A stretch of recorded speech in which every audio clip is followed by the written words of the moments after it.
Welcome into the Outdoor Experience with Dale Helgeson. I'm here with Mike Juneman. He is the chairman of the Walworth County chapter of Walleyes for Tomorrow. Thanks for joining me, Mike. Thank you for having me. Tell everybody a little bit about what Walleyes for Tomorrow is. Walleyes for Tomorrow is a not-for-profit organization, 100% volunteer run, mostly focusing on not just harvesting and making walleyes, but in addition to that, they spend a lot of time in improving the habitat, allowing for a better environment for natural reproduction in the lake itself. Walleyes for Tomorrow is a very unique organization because they do, all you do is have to be a member, start a chapter, and they provide all the equipment for free, correct? That's correct. So with all the equipment, we actually go through a whole process of harvesting walleyes and getting the eggs and all that stuff to create a hatchery, to create fry to release into the lake to increase the population of walleyes, right? Talk a little bit about why we do this and we're in Fontana, Wisconsin, on Lake Geneva. Talk about why we're doing this on Lake Geneva. Well, mostly so that we can all catch more walleyes.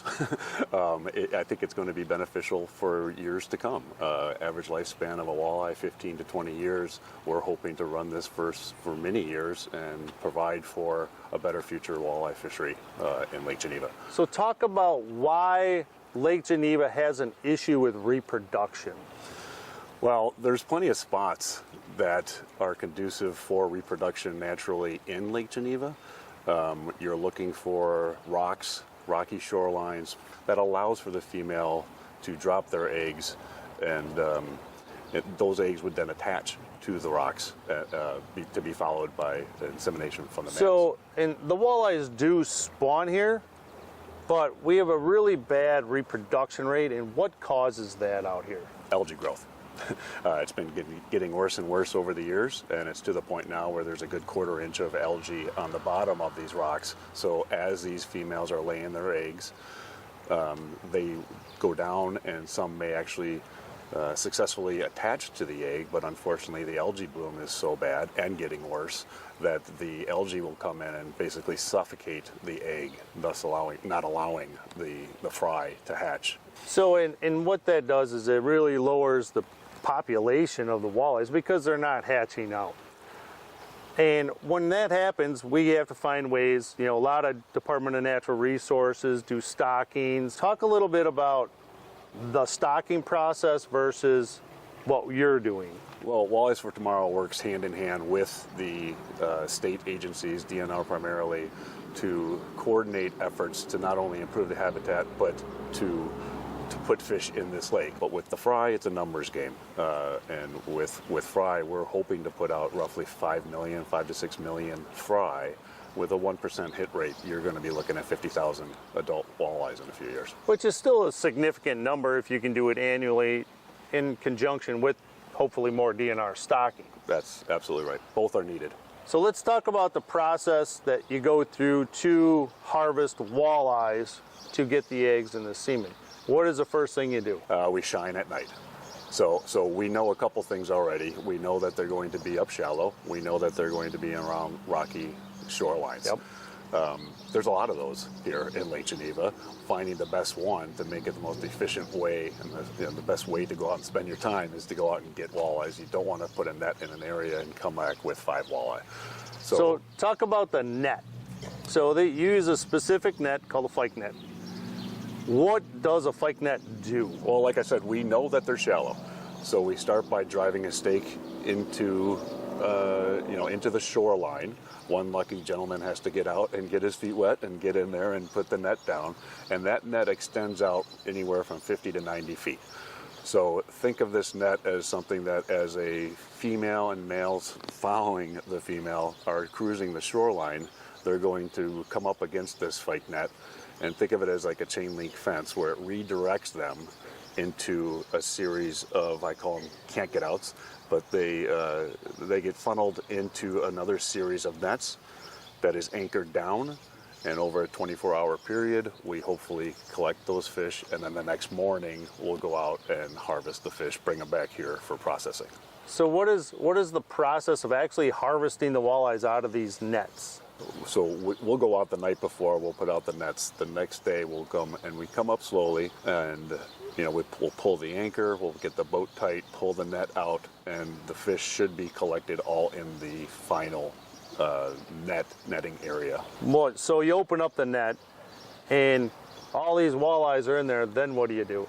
Well, we have, again, volunteers who are in the front of the boat, take the nets, collect the fish, and put them into a 150-gallon tank with safety of the fish always coming first priority. So after they're netted, then you just bring them back to the processing center?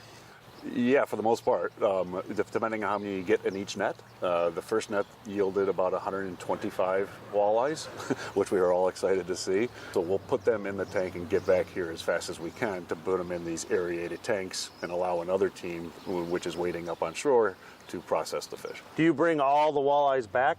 We bring some back. What you need is a female that is ready to drop her eggs. So you may catch a female, which obviously is important, but it may be green, or it may already be spawned out.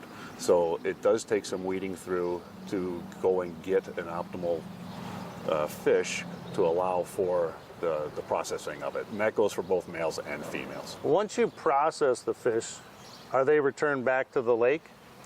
Yes, so processing starts, or I should say includes, the clipping of the fins for DNA purposes so that we can test this when the DNR does their survey in another 6 to 8 years, I believe they do them. After that is all complete, we'll put them back into the tank and get them out into the water as quickly as possible.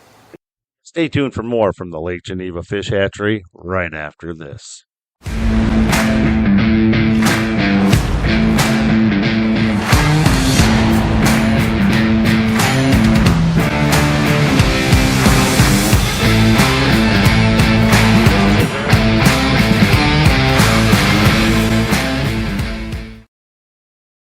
When you bring that 150-gallon tank on the boat, how many walleyes are typically in there? Because you only process one net at a time, correct?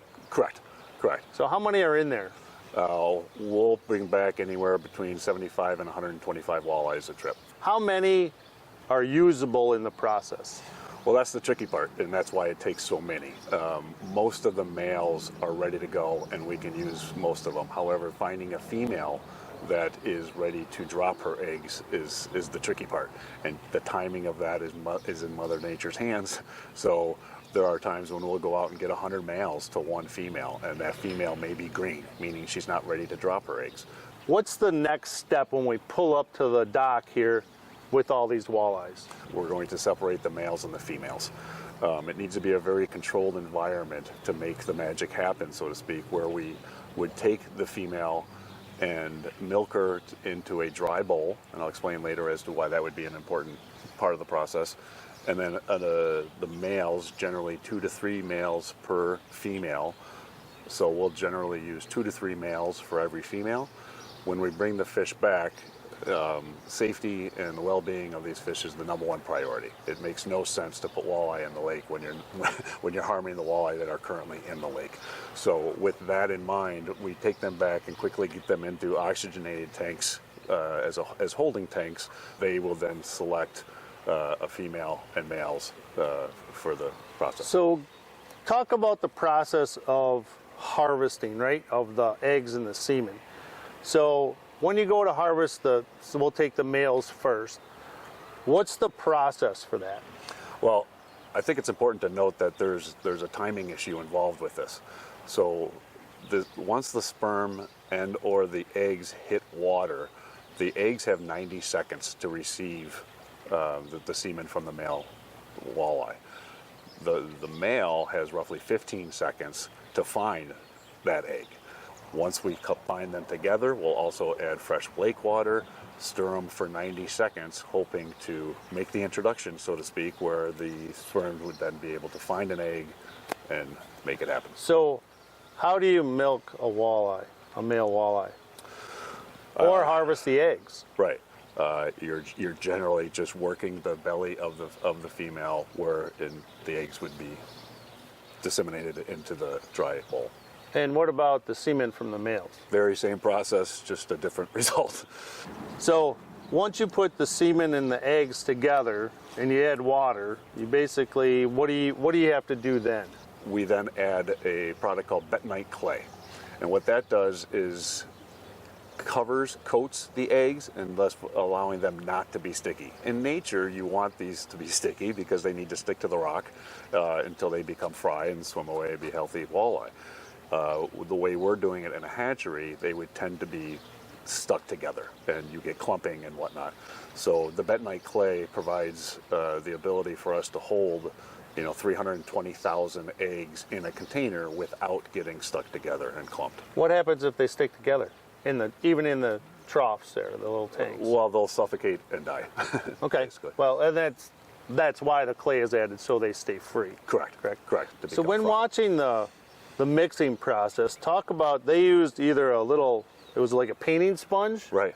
or a turkey feather. Turkey feather. Talk about why those are the two options to use for this. To be honest, I'm not sure where the turkey feather came from, other than we know that it worked well 10 years ago. And luckily enough, we have some guys who are still here able to help us out. They like a turkey feather. A sponge paintbrush would work just as well.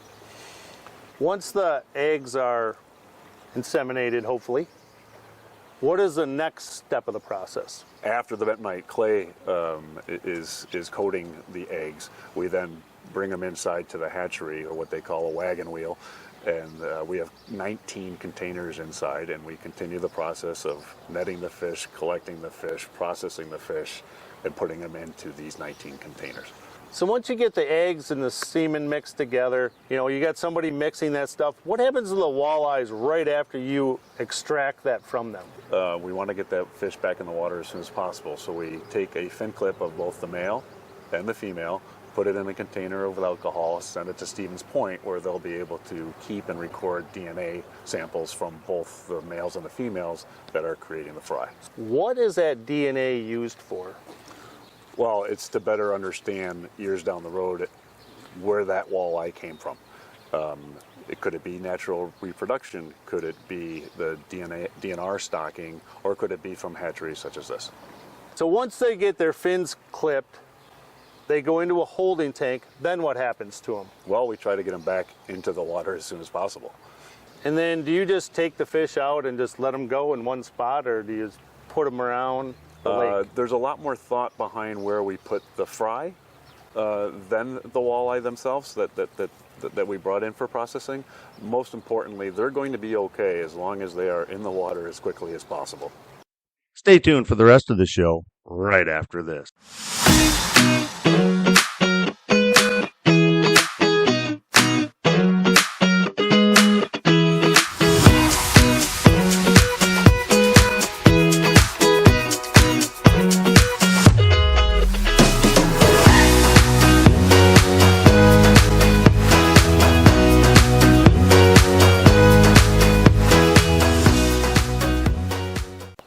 I want to talk about the hatchery itself now. So Walleyes for Tomorrow, donates all this equipment for us to use to create this hatchery. So talk about what the hatchery is and how it's built. Well, it's basically a trailer. They have 19 jars ready to receive the eggs that we're collecting outside of the hatchery. So, the jars are pretty tall tubes, and once you put the walleye eggs in a tube, what's the process for those eggs? Well, it's important to keep and move them, first of all, because you want to prevent them from sticking together. Second would be to add hydrogen peroxide. Unfortunately, not every egg makes it. Those eggs, if left in the jar, would be an environment for bacteria and funguses of the like. So the hydrogen peroxide for the first 5 days following putting the eggs in the jar helps prevent that. So talk about how the eggs constantly keep moving. What creates that in there? Well, we draw water from the lake. You want to have the hatchery water be as close to the water of the natural environment that they came from. So once the water starts going through there, what is the purpose of having the water flow in there? It helps one with oxygen and also to help prevent sticking. So these eggs are naturally sticky by nature. The bentonite clay helps prevent that, but the addition of constant movement is also going to prevent them from clumping together. And what happens when they clump? Well, eventually they would suffocate, die, and thus create an environment for fungus and bacteria to grow. How often do you have to check these eggs? Well, there's a dedicated group of volunteers who are checking this 2 to 3 times a day. And what are you checking for? Well, you want to make sure there's a lot of things that can go wrong. The water flow can be a problem. We can come in and have more clumping than we had expected, but there's always something that can make this go sideways. There's, what, 19 jars in there? Correct. How do you keep them separate? Because you don't harvest the eggs all in one day.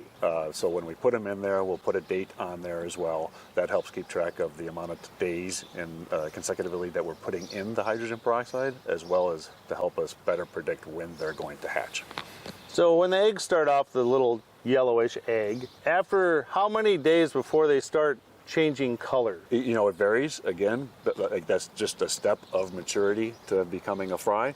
And based on water temperature, jar 1 is going to be turning darker than jar 19, of course. So now these eggs are kind of black looking almost. Right. Why are they black? Their eyes. That is a fry maturing inside the yolk of the walleye egg. So once they hatch, when they hatch, they're tiny. Very small. And they're almost hard to see, they're so little. Right. What happens to them as they hatch? Because not all of them are going to hatch the same day. Right. So what happens to these little fry that hatch out? Right. So each of these tanks, tubes, jars, with the water constantly flowing, as the fry hatch, they're going to eventually make their way up to the surface, and there's an overflow for each of these tanks. And the jar will then allow for the fry to swim out over the overflow, come in and be funneled out to these oxygenated holding tanks, but then allowing us to go out and put them back into the lake. How long do you keep the fry before you release them? You want to get them back in the lake, providing them with a food source as soon as possible. It's roughly 24 hours as we fill up a tank with 1 million fry. We're then going to go out and find their food source and put them in the lake as soon as possible. So what is walleye fry's primary food source? Something even smaller than a walleye fry is zooplankton. And a lot of people don't know there is an abundance of plankton out in the lake. So it's a matter of finding that plankton so that when you do bring the fry out, you have an idea as to where to put the fry in its primary food source. How long does it take them to grow to be somewhat look Right. like a walleye? Well, right, exactly. It doesn't take them long to look like a walleye. It takes them 3 to 5 years to be one that you would want to catch. So roughly 3 to 5 years, we're hoping to get mature walleyes out of it. So once all the walleyes are released, right? So you're going to release millions of these little fry. What is the success rate for them to be adults? That's a tough question. I've heard a lot of numbers thrown around. I've been sticking to about 1%. Which is still a significant amount if you think, it doesn't sound like a lot when you're releasing 5 million fry. It's a lot of work and for you only 1%. get 50,000 adults. Right. But 50,000 adults in a lake of this size is a significant number. Mike, thanks for joining me today and teaching us all about the hatchery and about creating this environment to create more walleyes for this lake. It's a great thing, and if anybody wants to be involved with something like this, contact Walleyes for Tomorrow, great organization. I can't commend you enough for putting in the time and effort to help create this for future generations of walleye fishermen.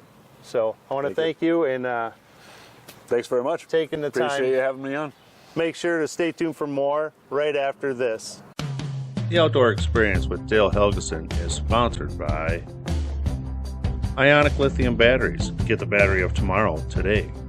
Wind Rider for life outdoors. Distinctive design by Peggy. Visual inspiration for your home. Superior fishing products built to last. Lowrance Electronics, built by anglers for anglers. Walleye Nation's Creations, hooked on innovation.